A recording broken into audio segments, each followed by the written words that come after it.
Hello and welcome to Zenatta Consulting's monthly webinar. This is on Zoho Inventory. We're going to do a product review and best practices.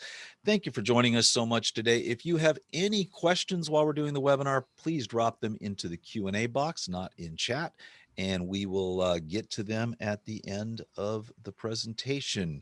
If you don't know, I'm Brett Martin from Zenatta Consulting, and I'm joined by Tyler Colt. And with that, let's get right on into the webinar.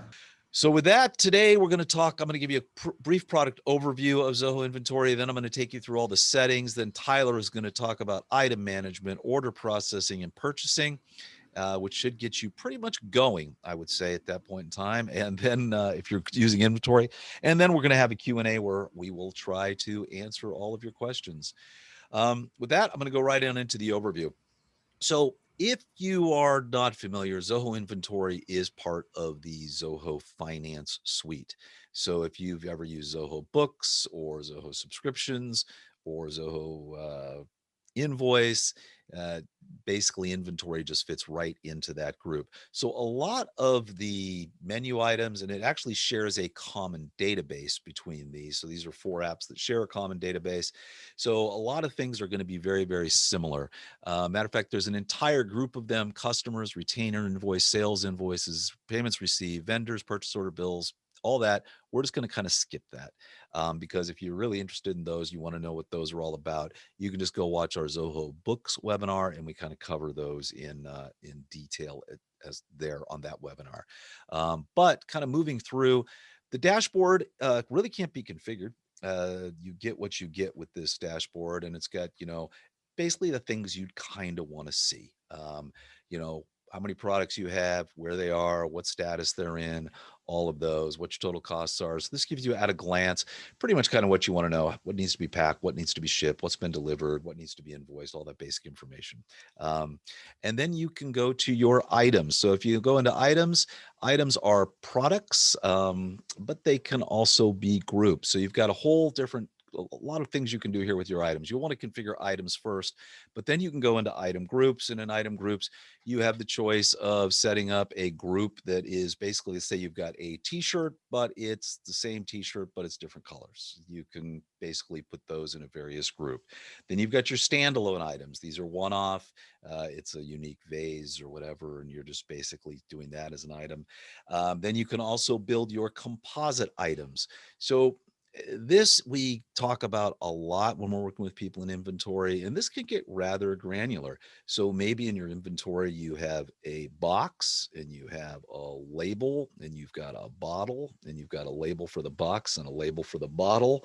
And maybe then you're actually putting the ingredients out of a, 5-gallon drum into this bottle. You basically can take all of those and put them into a composite item to, in fact, kind of make a product. So rather than just pre-doing this and saying, I have a standalone item, you might want to have all those items in inventory, put them together as they call it kitting, and then have an item that way. And every time you sell one of those items, you're basically actually taking that item, taking all that stuff out of inventory when you create the composite. So something you can do there as well. And then you can have price lists. So perhaps you've got a really, really good client. Maybe it's a distributor, a vendor, a buying group. You actually can have specific pricing for specific groups based upon setting up your price lists, and you can easily configure those here as well. Moving on down, items. Now, before you even went into item groups, you would have wanted to add in all of your items and everything that you want to have.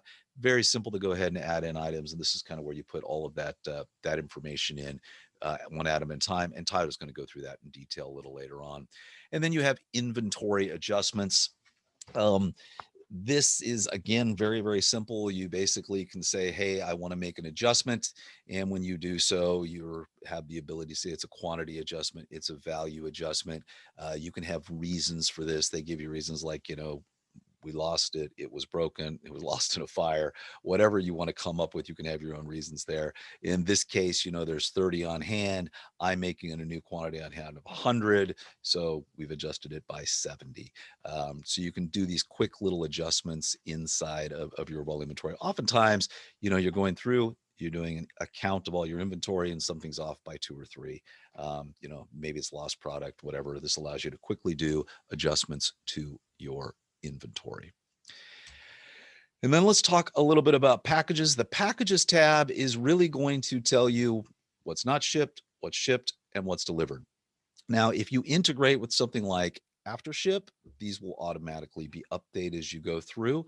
Otherwise, if you're doing all of this manually, this is just basically as you put them through, they're going to go ahead and you'll see whatever their status is here. And of course, this will also show up on the dashboard. And then moving on down, sales returns. Once a product has been returned, you have the overall process of putting it back into inventory. So this allows you basically to receive your return items, associate the credits and refunds, and you then can drop it either back into inventory. You can mark it as damaged. You can do a variety of things there on your sales returns. And then you can also set up credit notes where you're issuing refunds to customers, you're applying them to invoices. All of those can be set up in these tabs as well. You'll forgive me for the overview here, but there is so much in Zoho Inventory, and there's a lot of these. I think Tyler, if we were to really run through, we could probably do like a whole hour just on some of these sections in and of themselves as we go through them. We do an entire series of kind of deep dives, our beginner's guides we're calling, but they're really more deep tutorials on various things. And there's some of these in here I think we're going to have to do some tutorials on as we were building out this webinar. And I was looking at the time constraints. I'm thinking, well, there's just too much we have to skip over. And you'll see that especially when I move on to settings here in a minute. And then when you get to the report tabs, again, a lot of these reports are very similar to what you see in books, but you get a few more breakdowns around your overall inventory, such as aging summaries and those, and all of your reports are in here as well. All right, so with that, we'll take a look at settings. So there are a lot of settings in all Zoho apps. They're kind of standardizing this. In the upper right-hand corner, you'll have a little gear. If you click on your gear, that is going to take you to the settings tab. And there's a lot here, but we'll kind of go through a weekend. First of all, you've got your overall organizational profile. And that is, pretty straightforward. It's what's the name of your company? What business are you in? What's your business type? Your address? Do you want to have a logo? Contact information? All those various things that you'd want to set up to kind of define your overall organization. And then you can go ahead and set up your users. Again, you've got users and roles. So we've got the one user in here. If we look at roles, you'll see this. We at this point in time, I just had one admin role that we put in here, but you can add new roles, which you would clearly want to do. And they are extremely granular. Again, very similar to Zoho Books. If you look up at permission settings in Zoho Books, but you can limit them as to what they can see in context, what they can do with items, what they can do with sales, what they can do with purchases. And there's just a lot of different granular access levels here. If you look at this screen, I mean, for pretty much every single thing that exists in the whole Zoho financial suite, you can create a user role that has extremely granular settings for it. You can also do that for the accountant as to what they can see. And then over and above settings, you can say, can they see users? In the settings tab themselves, what can they do in settings? Are they even allowed to access anything in settings at all? Same in documents, same in dashboard. There's just a whole lot you can do. And then you can even take it to the next level, which is in reports.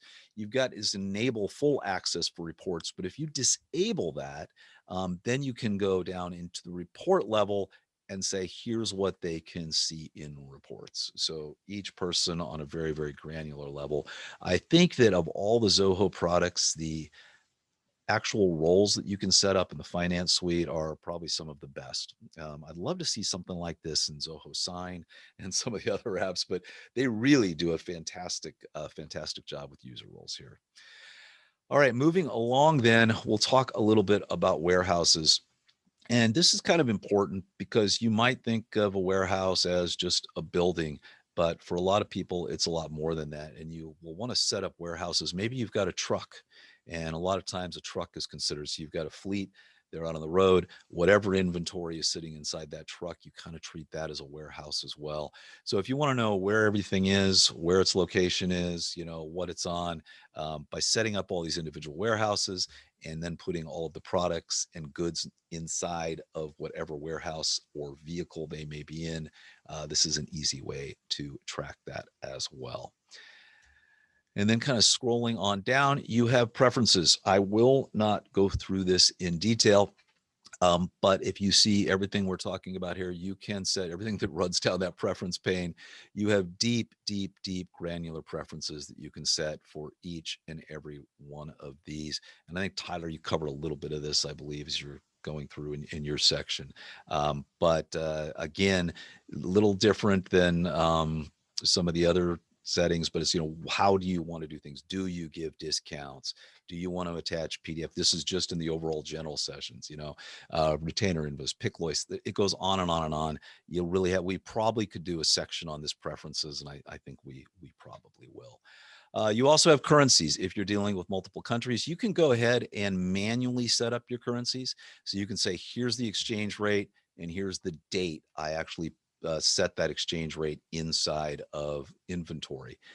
If you don't want to go through that trouble of manually putting in the various exchange rates to the US dollar, and by the way, you can set what your base currency is and the date you set it. You also can go ahead and you can enable exchange rate feeds. And if you do that, then the exchange rate in USD and as of date, they just go away. And Zoho is basically going to pull those feeds in real time and make those adjustments accordingly based upon the exchange rates that they are pulling in. Next down the list is taxes. If you are collecting sales taxes, you can enable it. You can manually put it in. I would guess if you are selling in one state and one city, then you might want to do that on your own. But in most cases, every city, every county has got their own different tax rates, sometimes right down to the municipality level. And then you also have the state tax on top of that. So we highly recommend you look at Avalara. It's kind of the market leader in this. I actually don't know anyone else that really competes in this space. But there's a beautiful plugin integration that Zoho has with Avalara. And basically it will look at the address that you're shipping to, look at the address you're selling to, and it will completely calculate all of the taxes right down to the local tax rates as well. So something to look at. If you're doing this, definitely take a look at Avalara.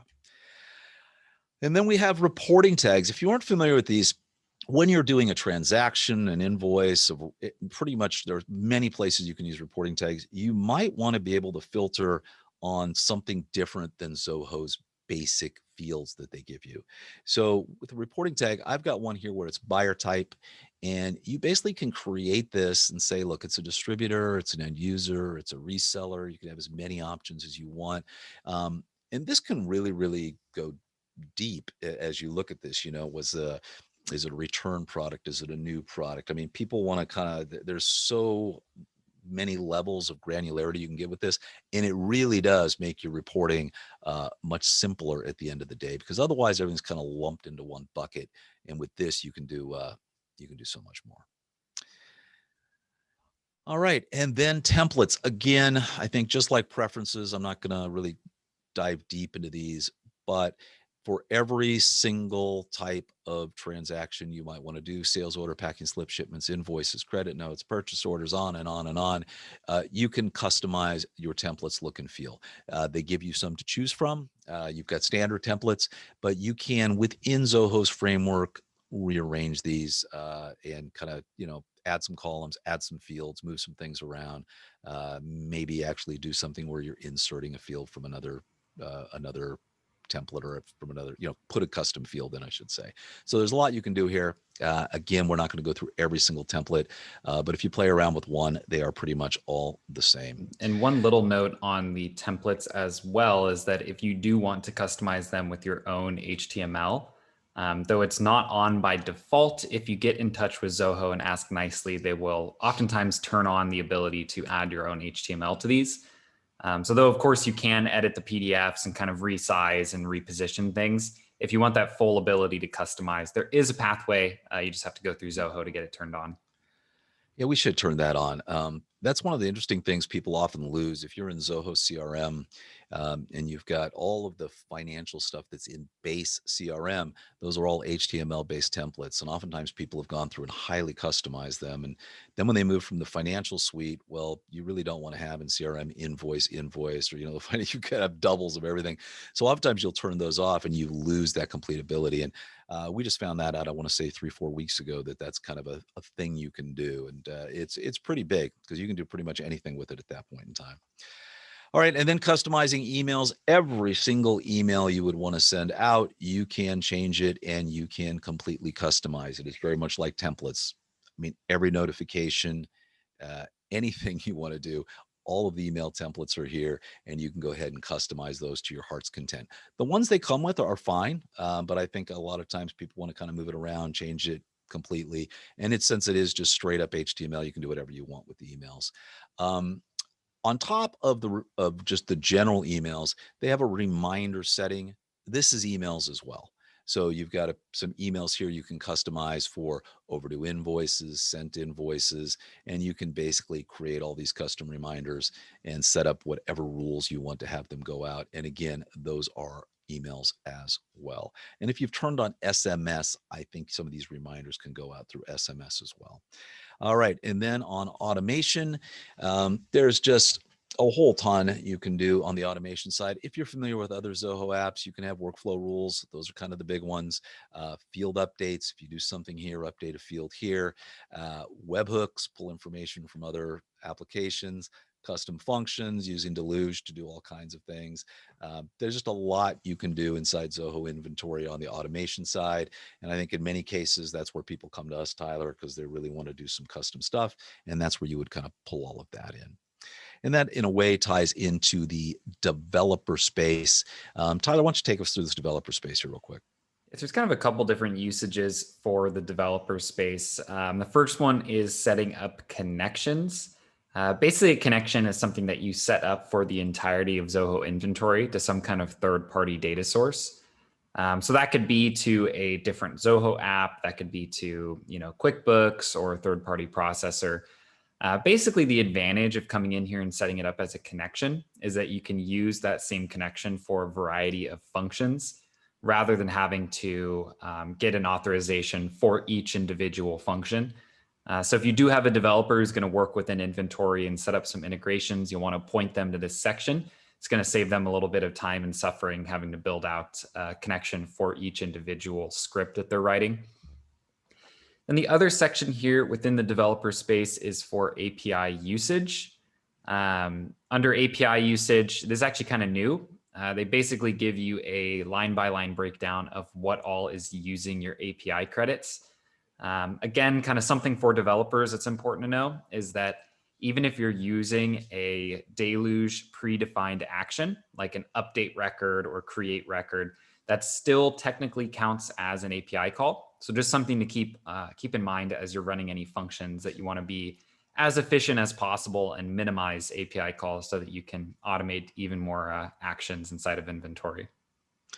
And if you are running out, you can always buy more, but it is important to make sure that your code is written rather efficiently, so you're not hitting all sorts of API limits and bouncing up against that. They do send you an email when you get to 70% and 80% and let you know that you're bumping up against that wall. I found that almost, especially in the finance suite, Tyler, I don't know, it seems like every time we're bumping up against that, it's because there was an error. Right. Something is running in a loop. Somehow something got stuck and it caused, somebody has it. Then they decide to turn on a workflow that's going to do something. And next thing you know, all the API credits are gone in about a half an hour. In Zoho, we usually reset those for you if that's the case. So, and then we'll move on to online payments. So on the online payments, Zoho really loves Stripe, and we love Stripe too. It's a great integration. So for credit card and debit cards, Stripe, WePay, Authorize.net, and Forte are here. WePay and Stripe and Forte, those are just standard. They're almost all 2.9% plus 30 cents a transaction. Authorize.net allows you, if you're working with a third-party credit card clearinghouse and transaction they're going to actually plug into authorize.net. So you can still use them normally. Virtually all of the third-party clearinghouses will plug into authorize.net and then allow you to accept payments that way as well. On the ACH side, again, you've got Stripe for ACH, Forte, authorize.net. You've got PayPal. I'll skip over that. PayPal is, you've got PayPal for Business, PayPal Pro, and regular PayPal.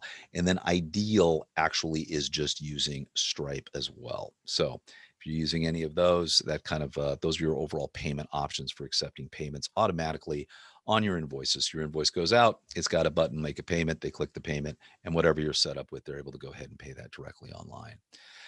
We look at integrations here. Zoho breaks these down kind of differently, so we'll go through them. You've got your basic shipping integrations. So after ship, which we like very, very much, easy ship as well. You've got direct integration with UPS and UPS.com or USPS.com. You can set those up, print your labels, track, get your tracking numbers, all those kind of things using the basic shipping functions.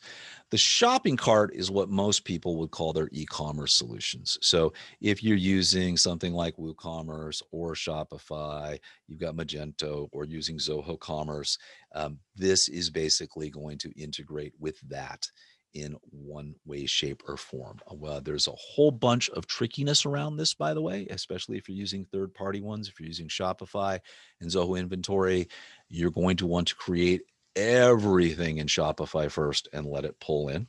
And there's some other things around that as well. The WooCommerce integration is also sometimes can be difficult. So if you're doing this, you might want to read the forums, kind of reach out and see what your best options are for some of these integrations. And now e-commerce is really your marketplaces. So if you're selling through Amazon, eBay, or Etsy, or any of the others you see on here, you basically have the ability to connect those as well. The Amazon one is particularly good because you actually can treat Amazon as a warehouse. It will know what's warehoused over at Amazon if you're doing that. So if you're doing fulfilled by Amazon and you're letting them store your stuff, it treats that exceptionally well. It's a very, very good integration. And then kind of moving on down, for accounting, integration with Zoho Books is native, same database. It's an extremely good integration. QuickBooks has got a lot of issues with this connector. Tyler, I think we would probably recommend against using this as a connector if you were in inventory. Yeah, it just has some issues with how it actually passes thing over to your chart of accounts in QuickBooks. And it's missing a couple settings that would allow you to kind of fix some of those issues that you might bump into with it. If you are running QuickBooks, it wouldn't hurt to try it out. You're not going to pay anything extra for it, but you just want to be really on top of it as you do turn it on to make sure that everything is going into the proper buckets over inside of QuickBooks. And then moving on down, SMS integrations. They've got a great one with Twilio. So if you want to notify customers about their transactions, payments, you can actually go ahead and configure this. We like this integration a lot. Rock solid. Zoho's really done a good job of kind of rolling this out in campaigns and other applications now. So worth looking at. And then, of course, as you would expect, it'll go with all Zoho apps. But then there are some other apps you can actually do some integration with. Slack, Avalara, we talked about that earlier. Google G Suite, and Microsoft Office 365. And with that, I'm going to hand it over to Tyler, and we'll talk a little bit about item management. And so some of these items or some of these topics Brett covered quickly earlier, so I'll kind of touch on the important ones and add a little bit of color as we go through here. So of course, kind of spinning up in inventory, we'll jump into items here in the top left. We're just going to walk through setting up a basic item here and some of the key things that you want to be aware of. So under the items section, we'll go ahead and add a new item up in the top right. And so kind of right out of the gate, up at the top, we'll choose if this is a good or a service. Of course, if it's a service, it's not something that we're going to track a inventory count for. It kind of works a little bit differently when you're accounting for these things. But as we get started, we'll go ahead and set up our first one here as a good.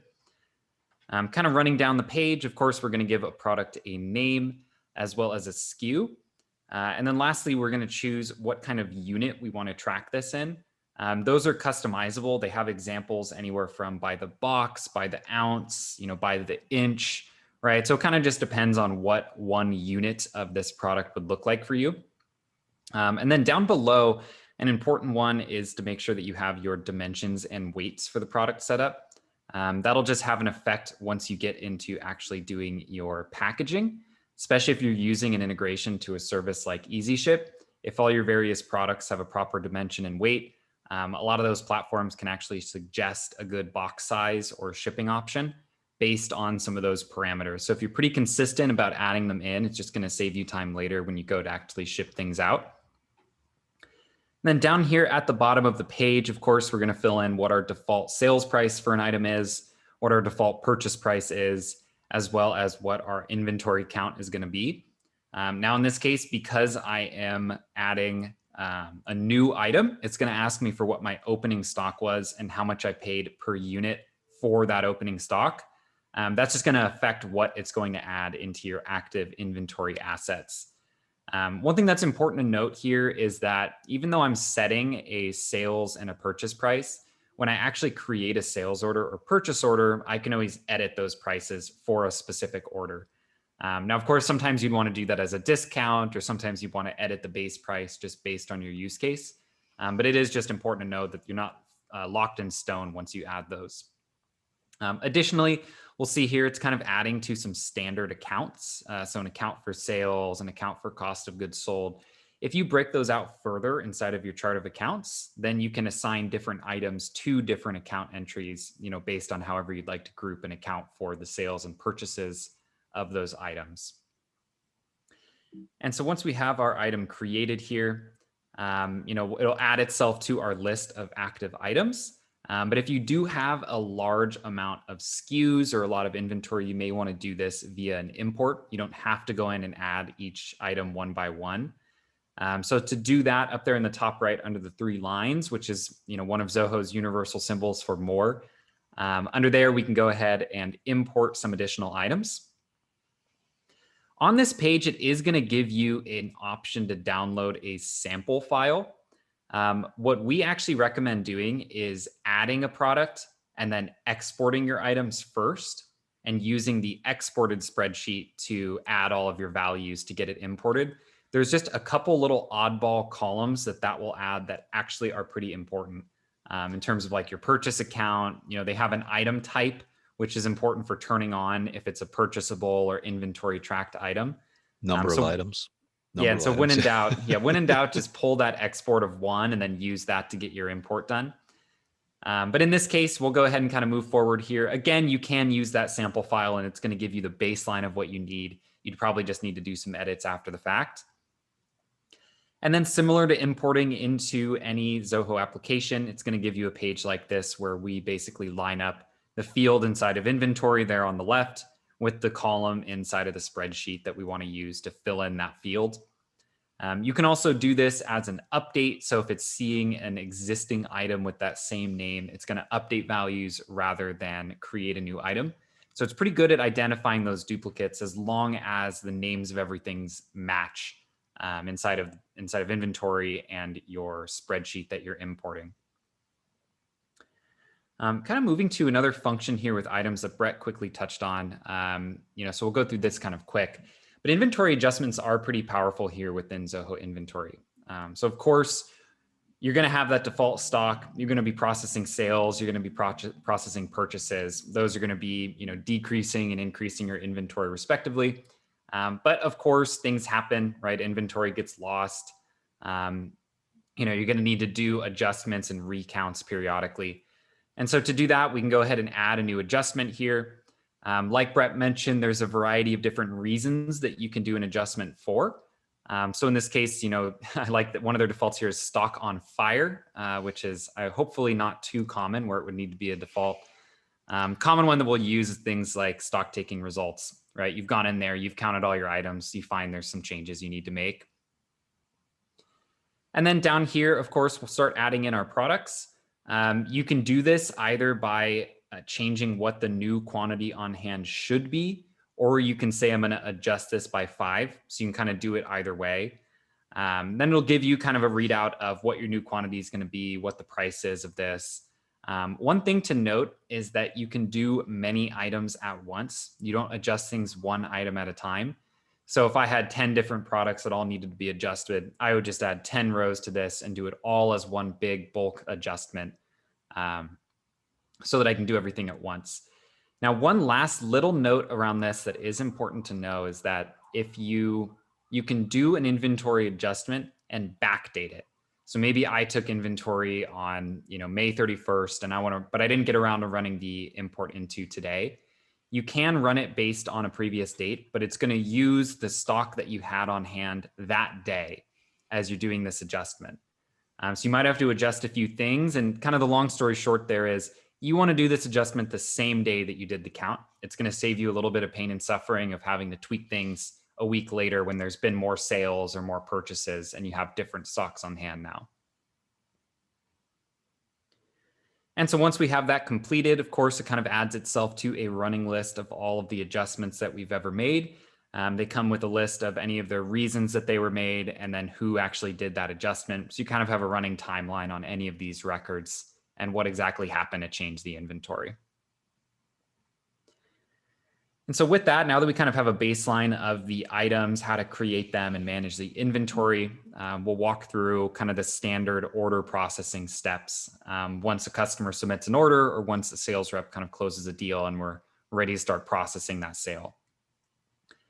So, within Zoho Inventory, one little difference between inventory and books, if you watched our books webinar, is that books is kind of built to start from an estimate. You don't have to over there, but that's normally going to be your step one.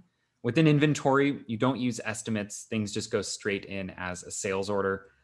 Down here at the bottom, Zoho gives this excellent little graphic, which kind of disappears once you create your first order, where it kind of gives you what that timeline is and what the life cycle is of a sales order, right? So we're either going to send an estimate or create a sales order from a customer request.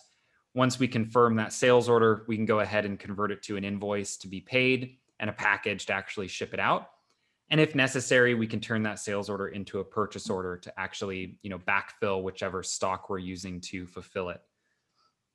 So I'll go through this next section kind of quickly here of setting one up. Again, pretty similar to what we talked about in the books webinar. But to get one added here, we'll go up to the top right and we'll click New. We'll need to fill in our customer at first, and it's going to give us a quick look at their billing and shipping address that we have on file. You can actually edit those or change those from here if need be. Additionally, there under the customer name, we can link this to a potential or deal or opportunity in the CRM if necessary. So if you are running things both ways, you might want to just create that connection so that it's visible within the CRM. Running down the page, of course, we'll have our sales order number, our order date, our expected shipping date, what our payment terms should be. You can add a delivery method if you already know what that's going to be at the time that you're creating this. And then, of course, you can log it to an existing salesperson if you're running any commissions based on these orders. Then down below, kind of similar to creating this inside of books, we'll add any of our products that we're going to sell, what quantity we have, what quantity we're selling for those products, and what the rate and discount should be. We'll see there as well within that quantity column, it's actually showing us how many pieces we have. So if you are kind of on the phone working with someone, you can make sure that you're not going to sell more than you currently have on stock, because it's going to give you that snapshot every time that you add one of these items to an existing sales order. And so from there, once we've sent that out and got it all confirmed, it's kind of time for our two different branches. I'm going to go through the packaging flow first and kind of in a little bit more detail, and then we'll quickly touch on invoicing because, again, very similar to what you're doing in books. It's just the payable version of that sales order. So once we have a confirmed sales order, we can go ahead and create our package here on the page. If you're not getting that pop-up, it'll be in the top right under the Create dropdown, but this should be there for you for most of your sales orders. As we do this, you can actually go ahead and assign it its package slip number. You can have it auto-generate those, or you can fill them in just based on your business process.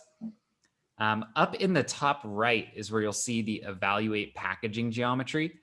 Again, I won't go too much into detail there for right now, but basically what that's going to do is look at those dimensions and weights and try to feed you what might be an appropriate standard box size to ship out with USPS or UPS or whichever your platform is. As we're getting these items packaged as well, by default, if I don't do anything here and I just click save, it's going to assume that we're going to pack all of the items on the sales order, but you don't actually have to do that. I could say that I'm going to partially ship this, right? Maybe I'm shipping just line items A and B, but I'm not going to ship item C until they pay, right? Or maybe we're out of stock, so we're just going to ship a couple of these. So you can basically track it that way and make sure that everything's getting packaged as it needs to. Just one last thing to highlight on that is that, it's kind of a use case where not all sales orders all get shipped at once. And so it's pretty common that you might actually just be creating multiple packages off of one sales order. So you have the tools to do that here with inventory. And so once we have our package created here, it's kind of in a holding pattern. So if we think about where this would be in your real process, this is now boxed. It does not have a label on it yet, but now we're ready to actually put that label on and get it shipped out the door. And so up in the top right, we can use that ship button and go ahead and create our shipment order to actually send this off to our customer. Now, if you have a USPS or UPS integration already created, you can go ahead and ship this via carrier. If you're running with something like Easy Ship, then this package is going to automatically sync over there, and you'll actually do the rest of your workflow just from inside of Easy Ship. In this case, we'll go ahead and walk through what the manual shipping process looks like and how you would record this within inventory. One little note around this is that it's pretty important to try to get things shipped out as quick as possible within inventory, because the physical account or your physical stock on hand is based on those shipments. Not just putting something in a package, but actually shipping it out the door is what will decrease your inventory count. So if you are in a place where you're kind of tight on inventory and want to make sure you're not getting very back ordered, getting those shipments processed is going to be the best way to stay on top of that. And so in this case, we're shipping this out manually, which is kind of just, we're not printing the label through here. We're kind of telling Zoho Inventory that this has been shipped. You can add in your shipment number, what date it was shipped, what carrier. You can add in your tracking number or tracking URL. That's really nice to do because your standard email templates around shipments are going to include that information. So if you are going to ship it manually, you want to make sure to always add those so that those emails are as useful as possible for the customer. Of course, last but not least, you can say what you actually paid to ship this so that you're able to calculate your costs properly on fulfillment. And then we have our shipment. So at this point, it's kind of in the shipped status. So it's not yet been delivered. Of course, in the top right, we can go ahead and mark it as delivered later once it hits the customer's location. And circling back to that original image that Brett kind of showed here, we've now moved it off of that packages not shipped stage into our shipped packages. So the last step is really just recording that it's been delivered, and then that sales process would be complete. Now, again, kind of a last step here that I'll go through quickly. Of course, we're going to want to convert our sales order to an invoice as well to actually get paid on this. So jumping back to our sales order, kind of being home base, we'll go ahead and convert this to an invoice. Of course, we'll see it's going to go to that same customer. By default, it's going to have all of our same items. And so we can go ahead and just save and send that right out to that customer. So now with our invoice in sent status, I'm going to go ahead and jump back over to the sales order where we can kind of see the whole life cycle of this. So again, the sales order really connects the billing part of sales to the fulfillment part of sales. And so from our sales order, we can actually see the invoice up here at the top, and then we can see that package up at the top as well. So it kind of becomes the primary record that you use to check in on anything else that's happening. So now we'll go ahead and jump into purchasing. It's really very similar to doing any sales. So I'll kind of go quickly through some of the steps here. In essence, you're going to go ahead and start with a purchase order. This is the equivalent of your sales order in this case. So we'll go ahead and create a purchase order up in the top right here. Again, looking at the life cycle, it's pretty quick and easy. You're going to create that purchase order, send it to the vendor, you'll receive the goods, and then you'll send out a bill and pay for those goods once they're received. So we'll go ahead and get started with creating an order. Again, we'll choose a vendor rather than a customer in this case. Up here, I do want to highlight, you can actually go ahead and choose to have this delivered to your address or to a customer address. So if you are going to be drop shipping any product, it's actually pretty great because you can have the purchase order just display that customer address that you'll have to fill in. But it saves you the step of having to coordinate with the vendor around where that actually needs to go. Of course, similar to the sales order, we have things like the order date, when we're expecting to have it delivered, what our preference is on shipping. Down below, we'll add in the amount and the products and amounts that we want to order. And then we'll go ahead and save and send that off to our vendor. And so now, similar to when we send out a sales order, at a certain point, we're ready to package a sales order. So we're going to, put a bunch of stuff into a box. In this case, now we're going to take stuff out of a box and we're going to receive our product that we ordered with our purchase order. So the receive is the equivalent of the shipment or the package, just from the purchasing side of things. And so with our receive, we'll go ahead and choose how many products we received. It's going to default to assume that you received all of them, but that might not always be the case. So again, you can receive multiple times against one purchase order.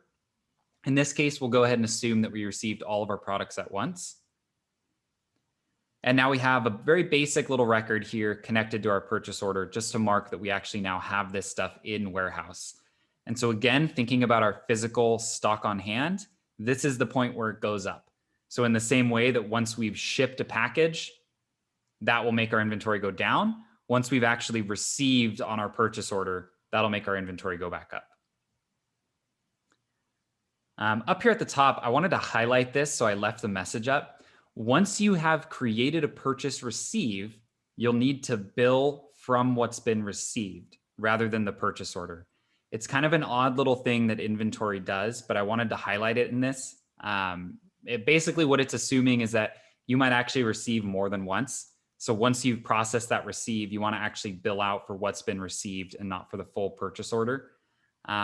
It's a little bit inflexible around this, but I do just want to highlight it so you don't get stuck. Under the little receives tab here in our purchase order, we can go ahead and convert that to a bill to actually say that we're going to pay for what it is that we received.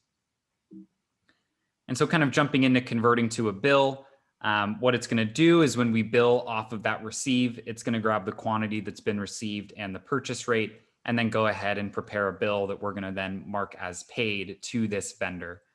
So again, very similar as creating a purchase order, creating a sales order. It's just products and quantities.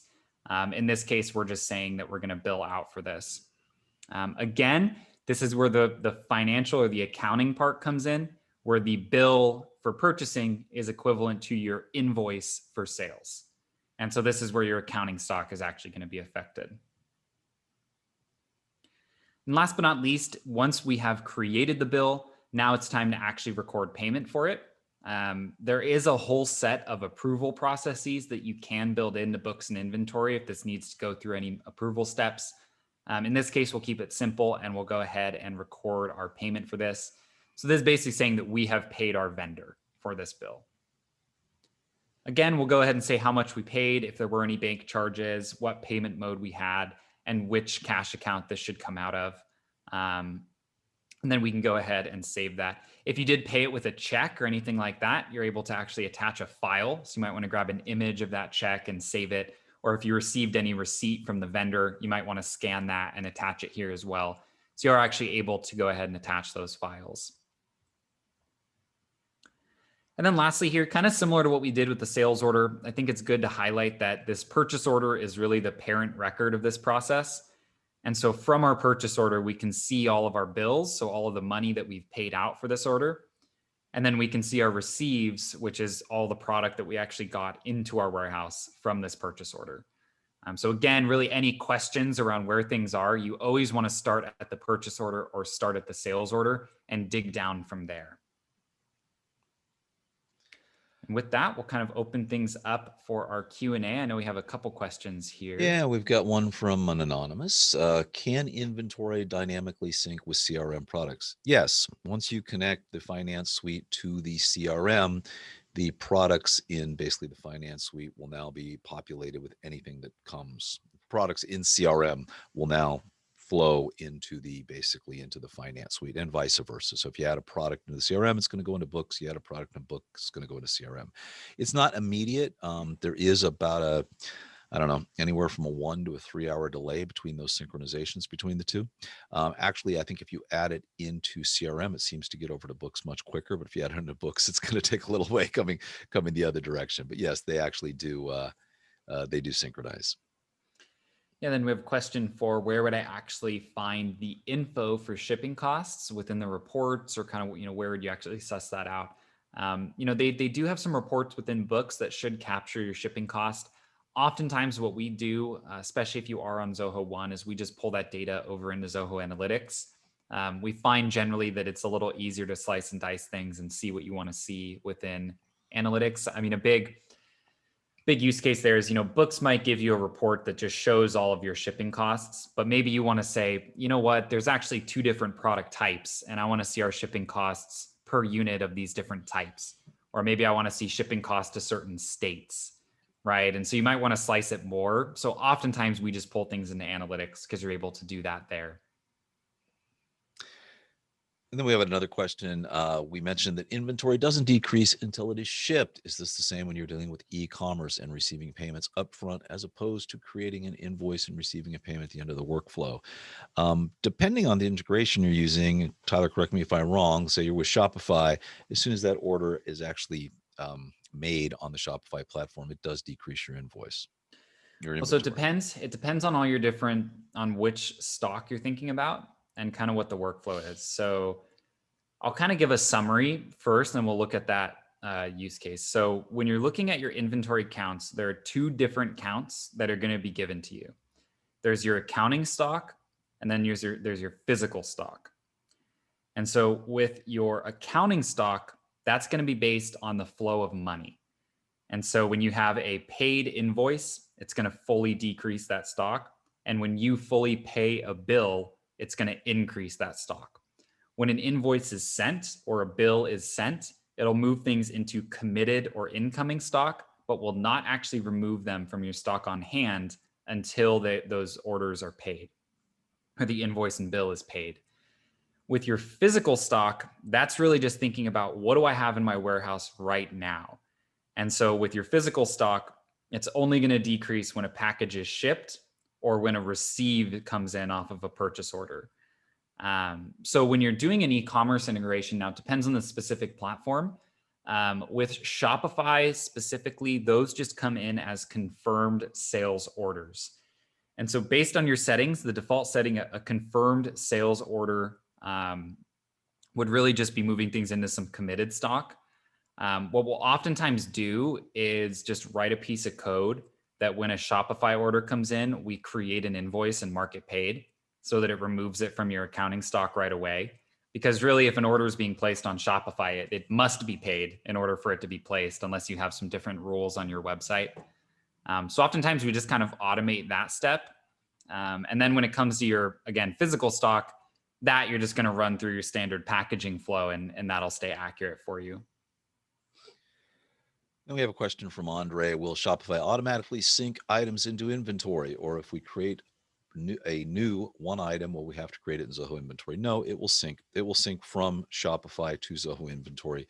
The trouble we find occasionally is if you actually create it in Zoho Inventory, sometimes it doesn't get back up to Shopify. Yep. So if you are using that Shopify integration, you want to do everything in Shopify first. So you want to create all of your items in Shopify and then allow those to sync to inventory. Even if you create an item in both places and they have the same name and the same SKU, they're not going to sync properly into sales orders unless they were all created within Shopify first. So it's very important because it assigns them under what inventory calls a sales channel, which then means that they're available for sales orders from that channel to actually be connected to those items. And there are several integrations for Shopify. There are a lot that are out there. I can't say we're in love with any of them right now, that they're perfect. They all tend to have their various problems, but some are better than the others. If you want to reach out, and Zoho's pre-built integration to Shopify is good as long as you've created everything in Shopify. Right. If you already have inventory spun up with a bunch of items, it's going to be a headache to get it all set up, because really the only proper way to do it is to take all of your items that are in inventory, slowly move them over to inactive as you finish off transactions for them, and then recreate them to pull in the Shopify version of the item. Unfortunately, we have not found a silver bullet to fix that. But once everything is set up, again, kind of starting in Shopify, then things flow very smoothly over in as sales orders. And lastly, Robert, yes, I will reach out to you. I'll drop you an email today. And I think that is going to wrap it up, Tyler.